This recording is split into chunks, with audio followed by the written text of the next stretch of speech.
How to win when you're feeling overwhelmed as a leader.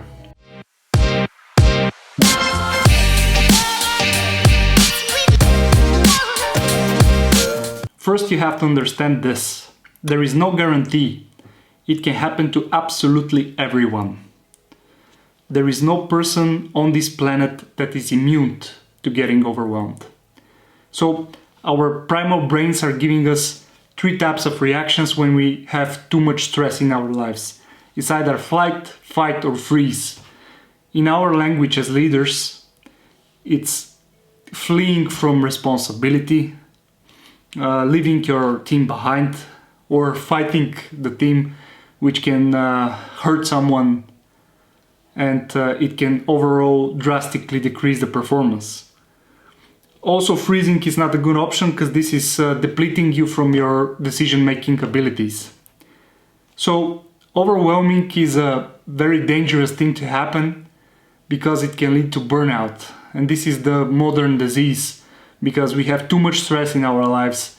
The business has evolved and it's more demanding than ever. The things that strong leaders do, they know that the circumstances will be there. This is inevitable. The difference is that you can adapt, change, and maximize the situation. You can get more out of an uncertain and overwhelming situation than anyone else. So today I'm going to give you my strategy and three simple tactics that you can follow. So the strategy is very, very narrow. It's do not get overwhelmed by any means necessary. So the deal here is that you need to be self-aware all the time, that you know how to follow the triggers that mark overwhelming alert. If you do that, you're going to be able to think and react.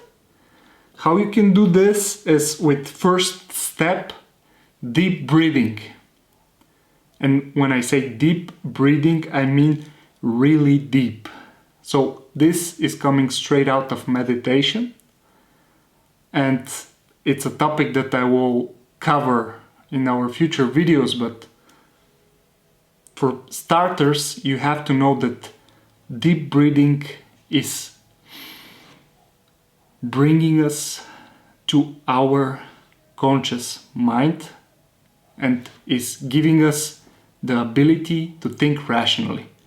So the first thing you need to do when you are starting to feel overwhelmed is to make a 20-second inhale and 30-second exhale.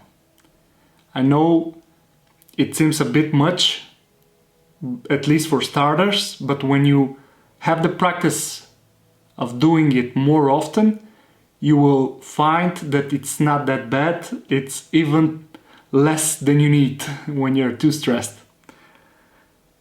So this is a key moment because after doing that, you're going to be with clear senses and you can move to step number 2, which is prioritizing.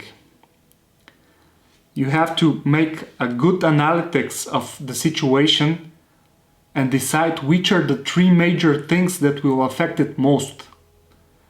When you get to those 3 things, it will be best if you can delegate 2 of them.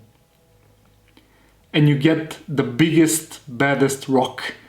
So if you can get the most complex thing that is scaring you the most and do it yourself, it will make wonders for you, for your character, for your determination, for your self-evaluation. It will be great. So when you do that, the next step is this giant task, this giant obstacle in your way. Make it simple. Just find a way to separate it. If you can separate one task into 5, it will be best, because when you see it on a granular level, it won't be that scary. And in the moment in which you finish the first 1 or 2 bits of this task that used to scare you, you will get momentum and you will get more confident and you will get the best feeling in the world, which is the feeling of productivity. So this is a snowball effect. Afterwards, everything is getting better. Productivity, motivation, levels of joy in your community, in your team. And it all starts with one deep breath. So practice that. There are plenty of applications that you can use to practice breathing. I used to overlook it a lot, but when I started meditating a few years ago, I really discovered the power of breathing.